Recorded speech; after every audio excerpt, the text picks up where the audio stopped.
A los que ya estáis preparados, simplemente comentaros, recordaros, más que otra cosa, que la sesión se está emitiendo por streaming a través de la web de Conred, que colabora con nosotros en un montón de eventos y gracias a ellos podemos hacer este streaming, además un streaming donde es muy fácil participar desde casa, desde el lugar de trabajo, desde donde sea.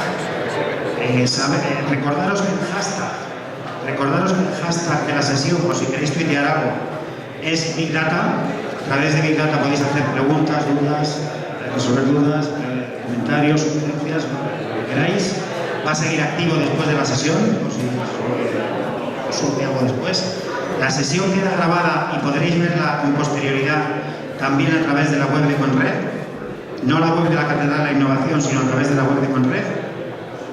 Y comentaros también que os hemos dejado un cuestionario de evaluación y cuestionario donde podéis dejar vuestras impresiones y toda esa serie de cosas. Entonces, si rellenáis el cuestionario, si hacéis el favor, nos lo dejáis luego a la salida y bueno, así podemos hacer caso de las cosas que nos digáis para siguientes sesiones. Comentaros, como os he dicho antes, que este es la segunda jornada de un ciclo de eventos dedicados a, tendencias, pensamos que son importantes en 2013, quizá más adelante. La primera fue el mes pasado sobre gamificación.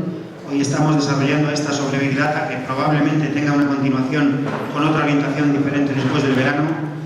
En el mes de mayo vamos a hacer una sobre movilidad y geolocalización. Y en el mes de junio tenemos prevista una, no sabemos muy bien si vamos a enfocarla más a internacionalización o bien a participación en proyectos europeos. Uno de esos dos temas va a ser el que abordemos. Recordaros simplemente que el proyecto de la Catedral de la Innovación tiene como pieza central un espacio físico de más de 15.000 metros cuadrados que esperamos abrir a lo largo del año y que mientras tanto, aparte de toda la difusión que hacemos a través de la web, de Twitter, de Facebook y nuestro canal de YouTube, tenemos abiertos 5 centros de innovación en la ciudad de Madrid que están a disposición de los ponentes que están aquí participando en esta jornada y están a disposición de cualquiera de vosotros siempre y cuando tengáis que exponer algo interesante relativo con la innovación, con la aplicación de esa innovación en la empresa, con temas de marketing online, con innovación educativa, con innovación social, cualquier cosa de este tipo. Son sesiones en las que se ofrecen desinteresadamente, tampoco se cobran los asistentes y estamos desarrollando aproximadamente entre 3 y 4 sesiones diarias en estos centros, ¿vale? Podéis consultar la programación en la web de la Catedral. Empezamos el segundo bloque de la sesión de Big Data. Ricardo Maturana es el CEO de NOS, una empresa que ha colaborado con nosotros, lleva colaborando con la Catedral de Innovación durante mucho tiempo. Así que, Ricardo, cuando quieras. Gracias. Buenos días a todos. Nos sentimos muy contentos de estar aquí y de que nos hayan invitado a esta reunión para hablar del trabajo que nosotros hacemos. Nosotros trabajamos con grandes cantidades de datos, con datos masivos que además están formulados de un determinado modo, están representados de un determinado modo, y ese modo en el que están representados no se oye. Y ese modo, ese modo en el que están representados responde a un conjunto de estándares que se denomina web semántica. La web semántica es, por tanto, un modelo de web que genera los datos expresados en un lenguaje que es posible que lo interpreten los sistemas o las máquinas que intermedian entre los datos y nosotros. En definitiva, es un modelo de web que propuso Tim Berners-Lee en el año 2001 en un artículo que publicó en Scientific American, que, voy a ponerle comillas a esta palabra porque me gusta bastante poco, es más inteligente. Hay poca inteligencia en las máquinas en general, y los programas de inteligencia artificial no son inteligentes en el sentido natural de la palabra, en el sentido intuitivo, y eso habría que explicarlo mucho, ¿no? Pero sí es cierto que los datos representados semánticamente tienen unas capacidades que los hacen muy interesantes para nosotros. Nosotros somos este grupo de gente, un poco ampliada ya. Ahora estamos 21 personas, nos fundamos en el año 2002 y desde el año 2002 estamos trabajando con estándares semánticos y con web semántica. En un primer momento con modelos de interoperabilidad para poner en contacto datos con datos.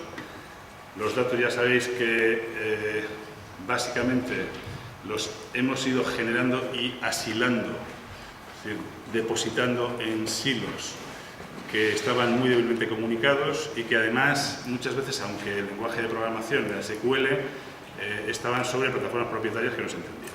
Por lo que la generación de datos ha sido hasta ahora una generación muy dispersa, muy diversa también y muy poco conectada. Claro, el gran problema que tenemos con los datos antiguos es que tenemos datos pero no están conectados eficientemente, no trabajan juntos para generar utilidades o intereses de las personas. Cuando nos fundamos nos dimos una misión, como todas las empresas que se fundan, y la nuestra era la que veis ahí, ¿no? Ayudar a las personas y a las organizaciones a transformar la inteligencia humana en inteligencia tecnológica, o dicho de otro modo, en ver el modo en el que podíamos traspasar el modo en el que nosotros interpretamos los datos a las máquinas para que éstas nos ayudaran cuando los datos son muchos y nosotros solos no podemos, ¿no? Este es el gran problema de Big Data, ¿no? Tenemos muchísimos datos, tantos datos que sin la colaboración eficiente de los sistemas pues no nos van a interesar, ¿no? Son datos en los que nos perderemos o son cosas que están por ahí, ¿no?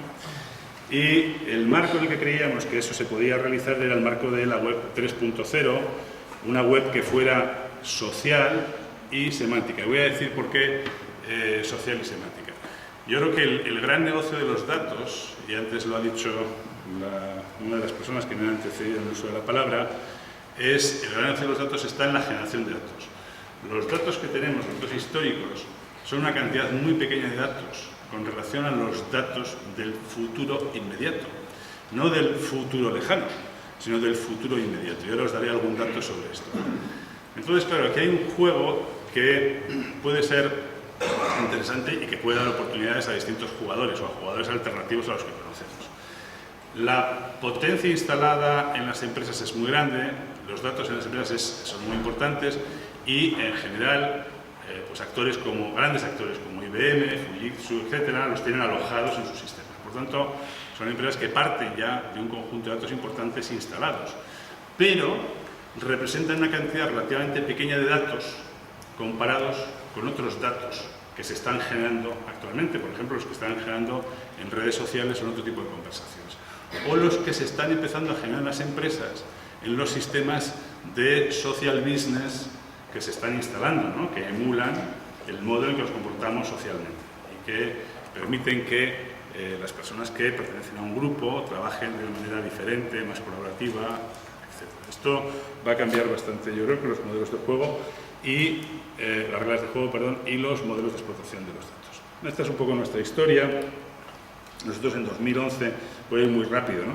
En 2011 salimos ya con una solución comercial, aunque en 2009 habíamos publicado en la web nuestra plataforma. Hicimos un esfuerzo muy grande de arquitectura de software, fundamentalmente en dos grandes campos: arquitectura de participación, cuál es el modo en el que la gente se relaciona con los recursos digitales a través de la web, y cuál es el modo en el que los usuarios participan en los diferentes espacios. Ahí hicimos un gran esfuerzo de software durante mucho tiempo y desde 2009 hasta 2011 desarrollamos un conjunto de utilidades basadas en el modelo de representación de datos, que básicamente se concretan en modelos de recuperación de la información, en buscadores, sistemas de generación de contextos para los recursos digitales que se conectan de manera automática con otros recursos digitales en función de su contenido, lo cual da lugar a un modelo de cooperación entre las personas basada en los sistemas, es decir, en los mecanismos. Mecánicamente, cuando yo publico algo que está representado semánticamente, las máquinas lo pueden poner en contacto con otros objetos que yo no puedo prever, que yo intencionalmente no quiero o no deseo, o simplemente está fuera de mi interés el que se pongan en contacto, ¿no? Pero que genera un beneficio. El año pasado estuvimos en Estados Unidos, luego os contaré, en la Semantic Web Conference, y la semana pasada nos dieron un premio europeo, que luego os lo comentaré también, Social Learning Knowledge Analytics Challenge, ¿no? Un premio que lo promueve Solar, que es un conjunto de universidades, fundamentalmente la Commonwealth, fundado por Stanford entre las 6 fundadoras, que están trabajando mucho en estos dos temas, ¿no? Social Semantic Analytics, ¿no? Cómo los datos representados semánticamente y generados socialmente, que son el tipo de datos más importante que va a existir en el futuro, junto con los datos producidos por las cosas, los sensores, estas son las dos grandes familias de datos del futuro, pueden gestionarse y cómo podemos aprender de las interacciones de las personas, ¿no? en esos conjuntos de datos. Bueno, no voy a abundar más en esto.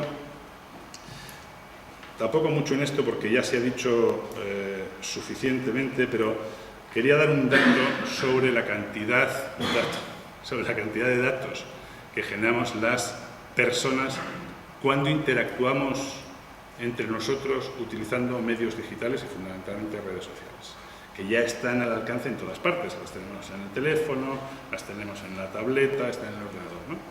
Las personas nos pasamos el equivalente a 18.500 millones de minutos al día, el conjunto de personas. Este es un dato de 2010, o sea que es un dato antiguo. Yo creo que esto ha evolucionado y son bastantes más minutos.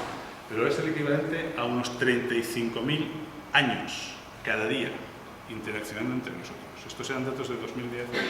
Estuvimos en 2010 en San Francisco y era un dato que nos daban en la hotel de Microsoft. Claro, eso genera una enorme cantidad de información al año, equivalente a 4 millones de bibliotecas del Congreso de Estados Unidos, que tiene ese volumen. He puesto esto para que cuando hablamos de exabytes, terabytes, a veces nos perdemos, ¿no? Pero fijaros, ¿no? La Biblioteca del Congreso de Estados Unidos tiene 32 millones de libros, 60 millones de manuscritos, 1 millón de publicaciones del gobierno americano, 4,8 millones de mapas, etcétera, etcétera, etcétera, ¿no? Datos de 2010. Estos son los datos que ya se han dicho aquí y para el año 2020 pues estaremos en esta cifra enorme que han comentado antes, ¿no? El universo de los datos será entonces 50 veces superior al de 2009. Es una barbaridad. Por lo tanto, el negocio de los datos no solo está, que también, ¿no?, en el negocio de los datos ya generados, que ahí hay una base de datos importante, sino en los negocios que se están generando ahora y que se van a generar, sobre todo en el futuro, que van a ser cada vez más y cada vez más rápidos. Así que van a provenir de estas dos grandes fuentes, ¿no? Espacios de interacción social, me da igual que sean espacios de interacción social más orientados al ocio, el tiempo libre, que espacios de interacción social en las empresas. Las intranet van a ser cada vez más sociales, los modelos de colaboración y de gestión del conocimiento van a ser sociales. Nosotros tenemos una solución que es nos.com, que es una herramienta de social knowledge business, pero existen otras en el mercado como Jive que proponen esto, o algunas evoluciones de Lotus Connections o de Microsoft, ¿no?, la solución que ellos tienen también, ¿no? De tal manera que desde el punto de vista del usuario, que es el punto de vista en el que me voy a centrar, la web, me da igual qué web sea, si es una intranet, si es la web pública, me da lo mismo, ¿no? La web va a ser el espacio de interacción, va a ser el espacio de interacción. Esta es la evolución. De tal manera que lo que vamos a vivir es dentro de una web de datos y no dentro de una web de documentos, como hasta ahora. ¿Qué diferencia hay entre la web de datos y la web de documentos, o la web HTML, TCP/IP, que es la que nosotros estamos utilizando, ¿no? En la web de los documentos, el que tiene que leer al final el documento y por tanto comprenderlo o entenderlo es una persona. No se puede leer un documento Word si no es por una persona. No se puede interpretar ese documento si no es a través de la mente de una persona. Lo tiene que leer alguien. Una página web HTML la tiene que leer alguien. Una página web que representa un recurso digital representado en WRDF lo puede leer una máquina. ¿Puede leerlo como nosotros leemos un documento? No, puede leer el conjunto de entidades que, lo que técnicamente se llama una ontología, el conjunto de entidades que representan esa página, puede leer ese conjunto de entidades, ¿no? La máquina. Pero eso es muchísimo, ¿no? Porque sabe que esto es una obra de arte, o que esto es un principio activo, o esto es un fármaco, o esto es una enzima, o esto es una proteína. Daros cuenta que esos son datos que están dentro de documentos. Imaginaros un documento publicado por el Sevier, representado semánticamente, que habla de un principio activo representado semánticamente. E imaginaros la base de datos de Roche, donde ese principio activo está representado a su vez semánticamente y se utilizó en no sé qué experimento. E imaginaros un médico de Polonia, por ejemplo, que ha hecho una investigación en urgencias viendo qué hacía con los niños de 40 grados y les daba este principio activo, y todo eso estaba sin conectar, ¿no? Bueno, la máquina, a través del principio activo, puede conectar esto, ¿no? Roche puede descubrir una aplicación, puede monetizarla, etc. Es cierto que eso supone un esfuerzo. Es un esfuerzo en el que hemos avanzado colectivamente durante los últimos 10 años. ¿Por qué? Porque al final decir en qué consiste un principio activo, o cómo definimos una enzima o una proteína, o cómo definimos una obra de arte, es un acuerdo. Pero los conservadores de los museos se habían ocupado de esos acuerdos anteriormente. Es decir, que para catalogar, para representar las cosas, ya estábamos haciendo esfuerzos desde mucho antes, esfuerzos que podemos recuperar y podemos reinterpretar en un lenguaje que entiendan las máquinas. Bueno, pues nosotros vemos así las cosas: cloud computing más software as a service más data. Data semantic. ¿Por qué semantic data? Porque solos no podemos. Vamos a tener tal capacidad de generar datos que no vamos a poder utilizarlos, ¿no? No nos van a interesar si las máquinas no son capaces de amplificar nuestras capacidades para interpretarlos. Lo que interesa es interpretación y sentido. Probablemente vosotros trabajáis en empresas o en organizaciones, y ya sabéis que la mejor manera de no decir nada es ir con un informe de 100 páginas, ¿no? Cuando alguien te pide algo y no sabes muy bien qué decir, entonces haces un informe de 100 páginas o de 200. Cuanto menos tengas que decir, más grande el informe, más complejo el asunto, más tiempo, más pensadas que hay que darle, ¿no? Bueno, el que recibe el informe lo interpreta muy rápido, el asunto, ¿no? Nosotros necesitamos interpretación y sentido. Es como funciona nuestra mente, ¿no? Y necesitamos fines de las cosas. Sin las máquinas no vamos a poder hacerlo, ¿no? Para ello, los datos masivos deben contar con cierta capacidad de reconocimiento por parte de las máquinas para que sean manejables. ¿Y por qué Semantic Data? Porque no hay una solución solo sobre la base de la computación. No hay, luego podemos quizá discutir sobre esto, pero no hay una, voy a decir, una buena solución solo sobre la base de la computación.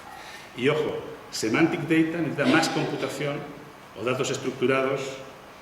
Nosotros hablamos de datos estructurados cuando están representados semánticamente, necesita más computación, como veréis, ¿no? Esta es la primera cuestión. Y la segunda cuestión es que sin el concierto de las personas va a ser muy difícil interpretar el conjunto de recursos digitales que generamos. Es decir, que de algún modo lo que estamos diciendo es que son las personas las que donan inteligencia a los sistemas para que estos sean inteligentes de algún modo, ¿no? Cuando vosotros metéis un metadato y ese metadato, en lugar de ser simplemente un literal, está interpretado semánticamente, está por ejemplo en el SEO, ¿no? Semantically Interlinked Online Community, un vocabulario que representa metadatos, las máquinas pueden empezar a conectar metadatos entre sí. Entender que este documento va de este asunto, ¿no? Sin la colaboración de la gente, eso probablemente no es posible. Los resultados son búsquedas razonadas, contextos, sistemas de recomendación. Esto es simplemente para que veáis el desafío de computación a pesar de todo, ¿no? Arriba tenemos el supuesto de una red social con una serie de condiciones que no estáis viendo, pero que creo que eran 1 millón de usuarios, 2.000 comunidades enlazadas, es decir, comunidades NIC, pero que por debajo tengan los otros enlazados, 1.000 personas por comunidad y 2.000 recursos, 40 millones de recursos en total, se convierten en Semantic Web en 2.200 millones de triples que representan el contenido de los recursos. Por tanto, la computación crece en un orden entre 10 y 50. ¿No? Representar un tweet de Twitter implica multiplicar por 8 el número de datos que manejamos con relación al tweet. Fijaros que si ya estábamos hablando de que generamos muchos datos brutos, si los representamos, estamos multiplicando el orden de magnitud por 10 o por 50. ¿No? Es un desafío realmente importante. No hay una solución SQL para esto, creo que esto ya han abundado los anteriores ponentes en el... pero NoSQL no solamente es NoSQL para computar eventos, ¿no? Yo creo que hay dos grandes familias NoSQL. Por una parte, NoSQL para computar eventos sociales, que son eventos que son muy poco estables en el tiempo, suceden o no. Tendremos que ver de esos eventos cuáles queremos que sean consistentes para poder hacer analytics. Este es uno de los grandes desafíos, porque claro, esos eventos en principio suceden y dejan de suceder, ¿no? en nuestros sistemas. Y después NoSQL para computar grafos y por tanto para poder razonar. Me queda poco tiempo, voy muy rápido, ¿no? Pon tus datos a trabajar, es un caso que nosotros ponemos. Hay tres niveles, por tanto, de trabajo: el de estructuración y depuración, la publicación utilizando estándares OWLRDF en última instancia, y la explotación en el marco de plataformas que pueden hacerlo. Este es el caso nuestro, ¿no? ¿Quién está trabajando en web semántica? Bueno, ahí tenéis los cuatro niveles en los que estamos trabajando, ¿no? Por una parte, en computación, IBM ha presentado Watson. El corazón de Watson es Semantic. Estuvimos con ellos. Oracle tiene su versión 11, no sé cuántos, tiene un almacenamiento nativo de RDFs. OpenLink, Big Data, Stardock, es Cray Computing, es supercomputación semántica. Por lo tanto, en computación ya hay bastantes. En ingeniería, ¿no? En representación, Protégé es un producto de Stanford, Early Associated. En el siguiente nivel, middleware, sobre todo en pharma y en finance, pues hay muchas aplicaciones, ahí os ponemos algunas, ¿no? Semáfora, unas cuantas tampoco, muchísimas, Cambridge Semantics. Y por arriba, End User Applications, es decir, aplicaciones que proporcionan sistemas de recuperación de la información o búsquedas para los usuarios, sistemas de generación de contextos, etc. Hay muy poco, ¿no? Nosotros hemos trabajado fundamentalmente ahí, ¿no? En el modelo de relación con los datos, de explotación de datos y de generación de datos. Algunas empresas, todo eso que veis al fondo, todo esto que veis aquí, es la nube de datos estructurados. Es una nube muy grande. Los gobiernos, por ejemplo, de Estados Unidos y de Reino Unido no publican Open Data, sino Link Open Data, es decir, Open Data, datos abiertos, pero enlazables, representados semánticamente, ¿no? Que es una gran diferencia. Ahí tenéis algunos medios de comunicación. BBC, una cuestión muy radical. New York Times ha representado todos sus datos y explotado sus datos. Si queréis, luego podemos hablar de algunos. Chicago Tribune, entre otros muchos, ¿no? Librerías, Librería del Congreso, British Library, la Biblioteca Nacional de Alemania, Open Library. Toda la ciudad de Nueva York está creando un data hub con datos estructurados. Es un proyecto que además está alentando Bloomberg. Open City, y con un modelo de explotación por detrás. Luego podemos hablar de eso. En investigación hay muchísimos, ¿no? El Sevier, por ejemplo, pero también PubMed, empresas privadas como Roche, como el Sevier, como Pearson, como Pfizer. Hay otras muchas, ¿no? Como Viacom, por ejemplo, grandes corporaciones. Es un movimiento que además está creciendo muy rápido.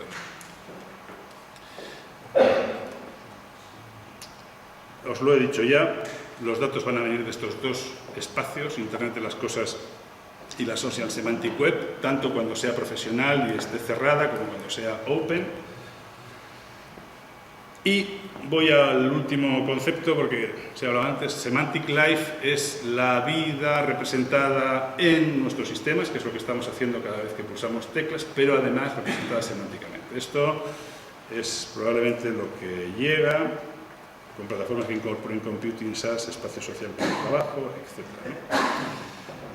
Quería acabar con este microcuento de Jorge Luis Borges, que quizás lo habéis leído ya. Entonces, si lo habéis leído, pues lo volvéis a leer, porque nunca está de más leer a Borges dos veces, y si no, lo leo muy rápido, ¿no? Es un cuento muy corto del rigor de la ciencia, del rigor en la ciencia, en el que dice: en aquel imperio el arte de la cartografía logró tal perfección que el mapa de una sola provincia ocupaba toda una ciudad, y el mapa del imperio toda una provincia. Con el tiempo, estos mapas desmesurados no satisficieron, y los colegios de cartógrafos levantaron un mapa del imperio que tenía el tamaño del imperio y coincidía puntualmente con él. Menos adictas al estudio de la cartografía, las generaciones siguientes entendieron que ese dilatado mapa era inútil y no sin impiedad lo entregaron a las inclemencias del sol y los inviernos. En los desiertos del oeste perduran despedazadas ruinas del mapa, habitadas por animales y por mendigos. En todo el país no hay otra reliquia de las disciplinas geográficas. La pesadilla de un mundo que es un clon de nuestro mundo representado a través de nuestros datos, alguien lo ha mencionado antes, bueno, que es la pesadilla de este imperio, ¿no? de que de pronto los datos ocupan el espacio nuestro hasta el punto de que todo resulta absolutamente predictivo en esa cartografía de datos, ¿no? Y todo puede ser... Esta es una reflexión que es interesante. La pregunta de fondo es si nos interesa hacer una tecnología que no sea para nosotros, y entonces la pregunta es para quién es la tecnología. Yo desde luego trabajo con datos masivos, creo en los datos masivos, pero esto expresa perfectamente la pesadilla de un mundo de datos un poco descontrolado.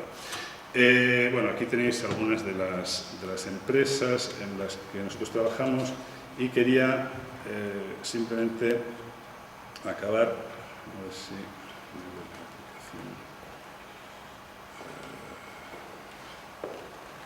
Disculpadme.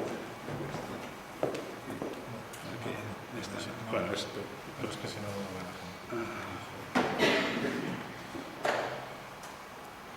a vale, tengo que entrar por ahí, ¿no? Disculpa. Bueno, esto es la Society for Learning and Analytics Research, que os decía. Esto es el Data Challenge. Aquí tenéis las universidades fundadoras, entre otras muchas que ya están. Y este ha sido el challenge en el que hemos participado y cuyos resultados pues, lo hemos recibido la semana pasada, ¿no? Con la idea de Analytics voy a acabar, ¿no? Ahí estamos, Winners, Linked Database Applications for Learning Analytics Research, Facility Searches, Enriched Context, Graph Browsing, and Dynamic Graphic Visualization of Data. Y podéis consultar la aplicación en Internet y ver cómo funciona, ¿no?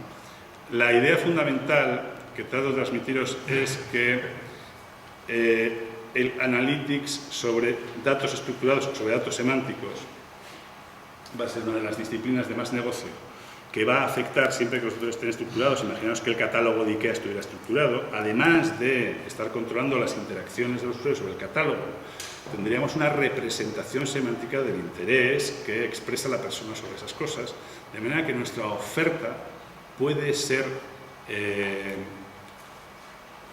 realizada con muchísima más precisión en función de segmentos, ¿no? Porque no es lo mismo saber que este tipo de muebles recibe X visitas o tantas visitas, o que este usuario siempre va a la sección de muebles y no a la sección de tal, que si tenemos una descripción semántica del mueble, saber que los muebles que realmente quiere la gente son blancos, porque esto es muy diferente. Y eso solamente está en la descripción semántica del objeto. Eso puede pasar desapercibido, absolutamente, ¿no? Y el mundo en el que vivimos es un mundo que tiene color, que tiene profundidad, que tiene olor, que tiene sensaciones. Nuestra web no es sensorial.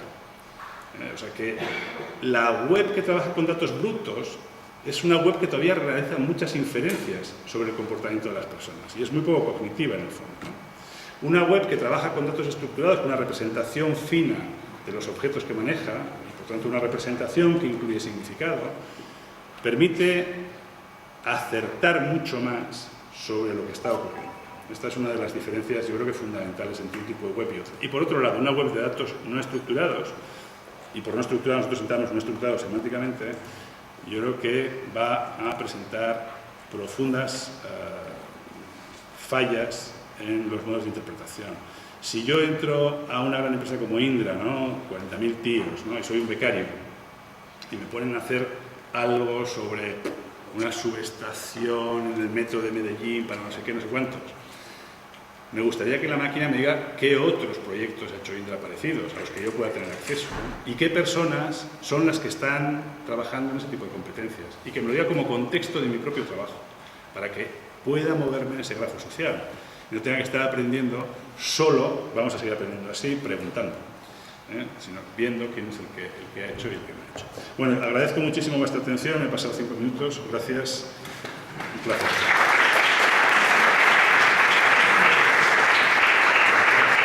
Muchas gracias, Bernardo, una visión diferente de lo que es el Big Data.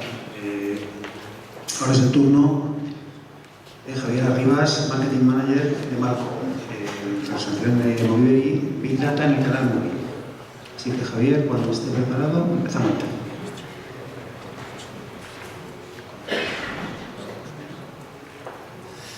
Bueno, hola a todo el mundo. Me han dicho que no vemos a mucho y ya me he puesto delante de la pantalla, creo. Así que vamos bien. Ya habéis oído muchas charlas de Big Data, yo no quiero seguir por ese lado, voy a darle un vuelquecillo y voy a hablar de Big Data, pero en el canal móvil, ¿vale? En esto que todos llevamos, puede ser un Android, un iOS, un lo que sea, pero que todos llevamos en el bolsillo, ¿vale?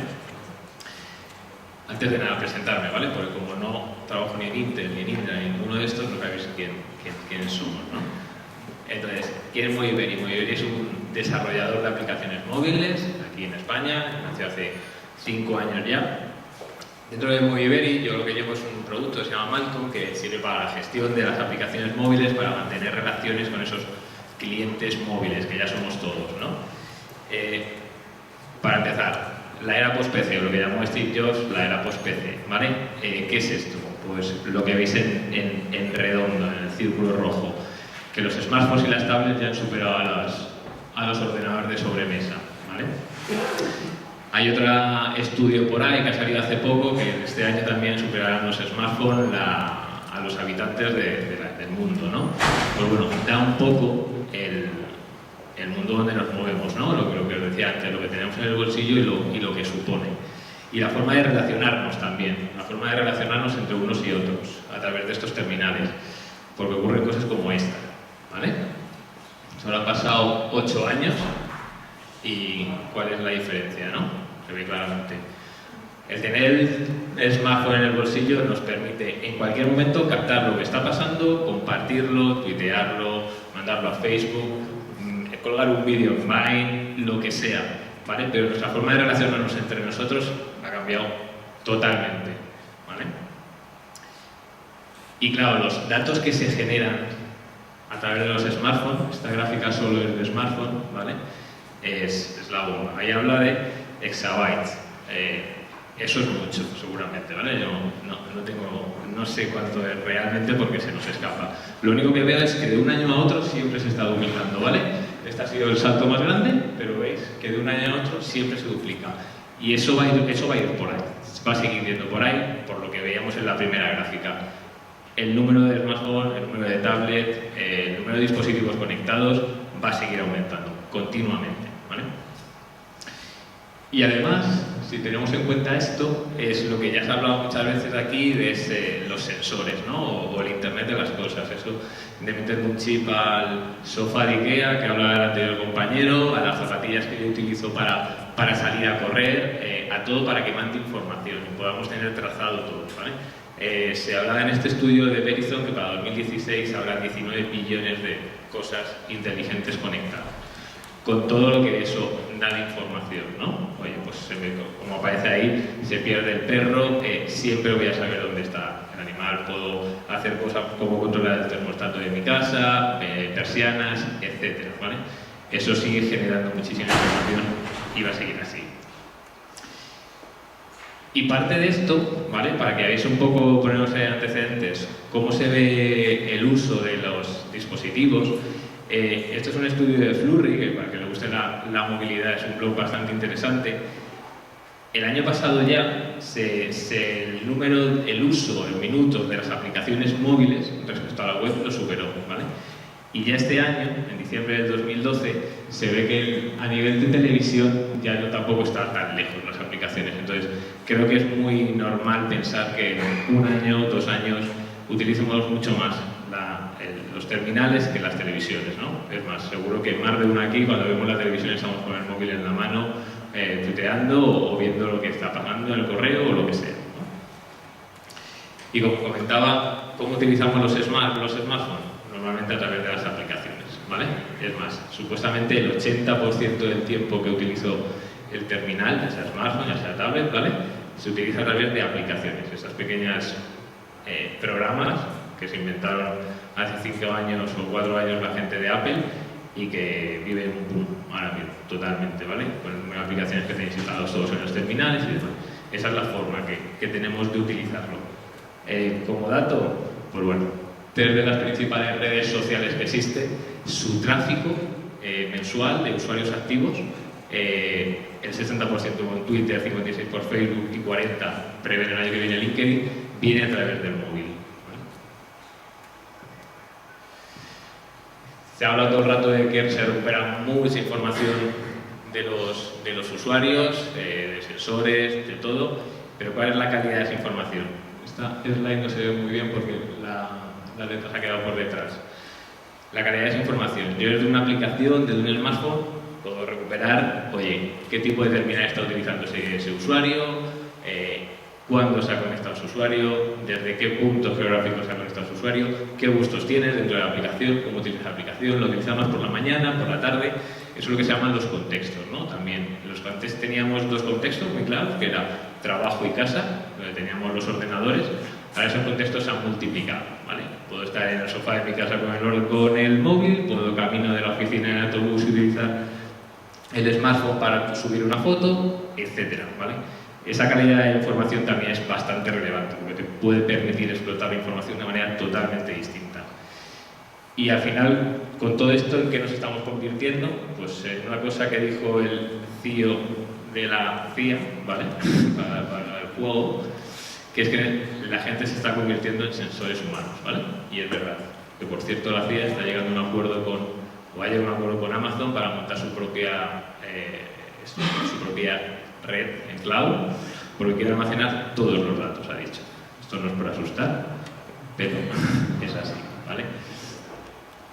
Realmente con un smartphone la información que enviamos es continua, ¿vale? Entonces, ¿por qué solo quedarnos con estos tipos de sensores que hemos hablado toda la mañana, el sensor de tráfico, el sensor que ponemos a las persianas para que se bajen? Porque no tenemos en cuenta también esos sensores subjetivos, esos sensores que somos nosotros, ¿no? Cuando subimos una foto a Twitter y con el comentario decimos no pasa el camión de la basura en mi barrio desde hace 3 días, ¿vale? Eso es otro tipo de sensor que tenemos que tener en cuenta, el cual me va a dar otro tipo de información, ya veremos si más o menos relevante, yo creo que más relevante incluso. Ahora os comentaré un poco el proyecto Urban Sensing, que es un proyecto europeo donde estamos inmersos que gira en torno a esto, ¿no? Como decía, la información de los sensores siempre ha ido hacia arriba, ¿no? Siempre ha ido pues, hacia las administraciones públicas, hacia las empresas, etcétera, ¿no? Si le damos la vuelta, ¿por qué no pensar en que esa información que va para arriba también me puedo poner en contacto con los usuarios, pero hacia abajo, ¿vale? Es decir, ya no solo te digo cómo está el tráfico, ya no solo te digo que al lado de mi casa no ha pasado el camión de la basura los últimos 2 días, ¿por qué no te pones en contacto conmigo y me dices, oye, gracias por la información, pasaremos aviso, el camión de la basura pasará, o estás cerca de cumplir el periodo de pago del IBI, o lo que sea, ¿vale? Esto es una comunicación bidireccional que tanto las empresas como las administraciones públicas tienen que tener en cuenta, ¿vale? Porque ya el traspaso de información de un lado para otro ya se ha quedado un poco retrasado, siempre tiene que ser bidireccional todo, ¿no? El proyecto Urban Sensing, que ahora os contaré más adelante, gira en torno a esto, ¿vale? Cómo las personas se convierten en una especie de sensores de los cuales las administraciones y las empresas pueden recuperar información para tomar distintas acciones. Lo que os decía antes de la comunicación bidireccional. Tenemos las herramientas, tenemos la información, puedo ponerme en contacto con los usuarios, puedo saber a nivel de analíticas cómo están utilizando esas aplicaciones, puedo saber cómo están utilizando esos smartphones, ponerme en contacto con ellos, que haya una comunicación directa, ¿no? Para terminar, creo que he sido el más rápido de todos, así que espero que me lo agradezcáis. El proyecto Urban Sensing, ¿vale? Es un proyecto europeo que está formado por 6 o 7 empresas, 3 de ellas pymes, una de ellas es Moviberi, que lo que busca es esto, es un sensor, un ciudadano sensor. Lo que se va a hacer es se va a crear una plataforma que conectará en principio con 3 de las principales redes sociales que existen ahora mismo, que es Twitter, Foursquare y Instagram, aunque este grupo crecerá en función de que se vaya desarrollando el proyecto, para recuperar de esas redes sociales toda la información que llega, ¿vale? Y el proyecto tiene 3 objetivos fundamentales. Uno es visualización de Big Data, que que es lo que comentaba antes el ponente de la Universidad Politécnica. Tú puedes tener muchos datos, pero si no los dibujas bien, no sirve para nada, porque nadie se entera. Visualización de Big Data, tiempo real, fundamental, ¿vale? Toda la información, ese flujo de información, tengo que procesarlo en el momento para saber qué está ocurriendo. Y por último, análisis sentimental o semántica. Puede que tenga dos tweets de dos personas distintas, uno está cabreado, otro está contento. Eso tengo que saber definirlo, tengo que saber procesarlo, ¿vale? Entonces, al final todo este proyecto lo que engloba es esto, bajo un entorno de Smart Cities, cómo recupero información de los ciudadanos, cómo la proceso, cómo la pinto en tiempo real, siempre buscando darle ese valor añadido al ciudadano. Y aquí puede ser desde pensar en nuevas estructuras para una ciudad, servicios que estén siendo deficitarios, servicios que no existan y tengan el sentido que se crearan, etc. Para terminar, solo recalcar los 3 puntos. Lo que estamos viviendo en la era post-PC, ¿vale? Esos smartphones, esas tablets que todos tenemos, donde se va a generar muchísima información y donde se va a generar, no, se va a seguir generando a montones y con la calidad que tiene. Dentro de las smartphones lo que ocupan las aplicaciones, cada día veréis más aplicaciones, cada día descargaréis más aplicaciones y será una de las principales fuentes de información de cara a todo el mundo el Big Data. Y por último, cómo las administraciones, cómo las empresas pueden utilizar toda esa información, mantener una relación, una comunicación bidireccional con los clientes o con los usuarios, que son móviles, no nos olvidemos, siempre para intentar mejorar todo el proceso. Muchas gracias.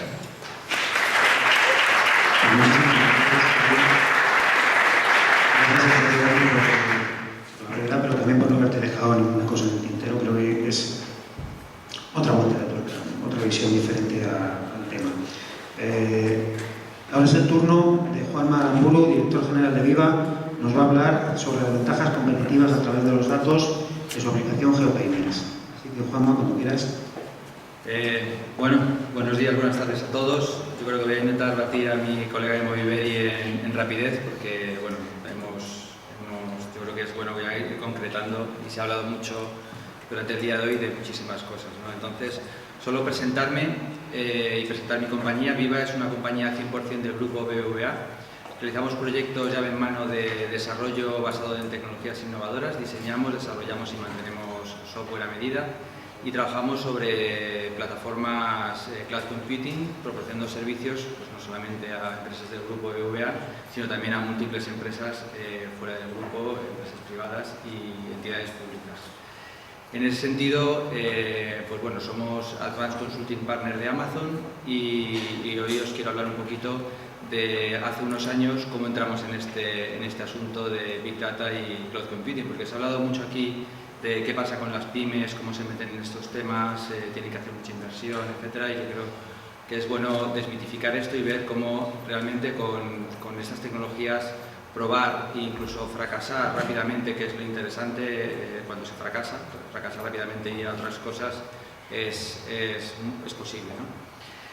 Una nota respecto a Larry Ellison. Sabéis que es el CEO de Oracle. La industria de la computación es la única que atiende más a modas que la moda femenina, y es verdad. O sea, realmente ahora con todo el rollo de cloud computing, big data, etcétera, son palabras que los que nos dedicamos a esta industria pues se nos llena la boca de ellas, hablamos en todos los ámbitos y por un lado a veces no se comprenden bien y por otro a veces cansan ya, ¿no? Y bueno, pues causan un poquito ya de otra vez hablando de estos temas, pues, poco rollo, ¿no? Sin embargo, no es lo que llamamos también los informáticos vaporware, ¿no? No son cosas que aparentemente vayan a caer en desuso, sino que aparentemente son cambios de paradigma, cosas que evolucionan y que catalizan y posibilitan hacer nuevas cosas. Por ejemplo, nosotros cuando hacemos enfoques de diseños basados en cloud computing, siempre consideramos que estamos accediendo a unas plataformas que democratizan absolutamente la posibilidad de hacer las cosas que antes hacían grandes compañías, pues somos capaces de hacerlas, ¿no? Fijaros que, por ejemplo, cuando vas a hacer cosas en el ámbito de cloud computing en Amazon, necesitas una tarjeta de crédito y para empezar, ¿no? O sea, nosotros, por ejemplo, hace ya casi 3 años hicimos uno de nuestros primeros pilotos en Big Data. fue coger toda la información de estudios del tiempo, de meteorología de Estados Unidos, que es pública, o sea, desde el año 1800 y pico, son miles de millones de registros, los subimos a la nube, hicimos diferentes pruebas pues utilizando MapReduce, bueno, temas técnicos, en MapReduce desarrollado Java, en Python, desarrollado con Big, con Hive, con bueno, un montón de cosas. Apagamos el clúster de Hadoop y nos gastamos pues prácticamente como una cena para 4 personas en un restaurante, ¿no? O sea, pues del estilo de $150. Este tipo de cosas, si nos hubiéramos tenido que ir a comprar los servidores, a hacer la prueba, a tener ahí un equipo grande haciéndola, pues habría sido un pastón. Entonces, fijaros cómo se democratiza el acceso a estas tecnologías. Otras cosas que se pueden hacer en el ámbito de Cloud Computing, aparte de Big Data, pues computación intensiva, temas de negocio estacional, por ejemplo, para startups y compañías pequeñas que quieran empezar a lanzar servicios, pues es muy interesante. Temas de entornos previos, bueno, hay una serie de cosas que antes se podían permitir las grandes compañías y ahora nos podemos permitir, yo creo que todos, ¿no? Nosotros cuando comenzamos a trabajar en Big Data, vimos que la mayoría de los servicios o sistemas que había disponibles estaban basados en estándares, por lo cual decidimos ir a una plataforma que te generaba al final un ecosistema de piezas que, funcionando todas juntas, pues te ofrecían pues, desde un procesamiento masivo de información, como podéis ver aquí, basado en la pieza de Amazon llamado Elastic MapReduce, como una capa de servicio basado en grandes bases de datos que paralelizan y están basados en columnas para un acceso rapidísimo a la información, como a bases de datos de grandísimo rendimiento, pues basados en memoria o basados en disco, sobre los que se pueden hacer visualizaciones de datos o los que se pueden hacer incluso consultas a través de herramientas de Business Intelligence tradicionales incluso, ¿no? Entonces, y todo esto basado en piezas computacionales, pues piezas de almacenamiento, piezas de computación, buses de información, y todas estas piezas pues encajan perfectamente, engranan para montar pues en un ámbito de Cloud Computing este tipo de soluciones. Ahora mismo nosotros estamos levantando todas las noches 500 servidores para procesar datos en Big Data, en Hadoop. Esos 500 servidores, para que os hagáis una idea de la sofisticación de esto, somos capaces de levantarlos recogiendo las instancias de Amazon, pero también yendo a un mercado de Amazon de instancias baratas, pero que están pues, a punto de entrar en el pool de instancias normales, al que se accede por Puja. Entonces el propio programa puja por las instancias computacionales, o sea, máquinas virtuales, instala el clúster y procesa. Bueno, la cosa es que este tipo de soluciones pueden ir desde lo más simple, el lanzamiento que hicimos nosotros de este clúster con millones de registros del tiempo en Estados Unidos, hasta temas muy complejos y muy sofisticados, con rendimientos muy ajustados y con miles de millones de filas y de datos. Pero, bueno, esta plataforma permite hacerlo desde $150 hasta lo que tú quieras, ¿no? Y, pues bueno, pues también pues, con unos criterios de seguridad y de privacidad que hay que cuidar, obviamente, ¿no? Nosotros, cuando definimos nuestras plataformas o nuestro software en Cloud Computing, también tenemos mucho cuidado a la hora de cómo se sube la información a la nube, ¿no? Aparte de tratar mucho con el cliente los ámbitos de privacidad, que es lo que se puede subir, lo que no se puede subir, etcétera, siempre ideamos soluciones pues, que cumplen estándares de seguridad, ¿no? Y en este sentido, pues, por ejemplo, la nube de Amazon pues, cumple no solamente un estándar de seguridad muy potente que se llama ISO 27001, que tienen pues, muchos centros de procesos de datos también aquí en España, pero también cumple PCI DSS, que es un estándar de tarjetas de crédito para que empresas que tengan que tratar con tarjetas de crédito las puedan meter ahí, que es un poco el de los datos más privados y más confidenciales que puedes meter en una base de datos, pues este centro de proceso de datos lo permite, ¿no? Otros centros de proceso de datos con los que trabajéis, preguntadles si lo hacen, ¿no? A lo mejor os lleváis una sorpresa.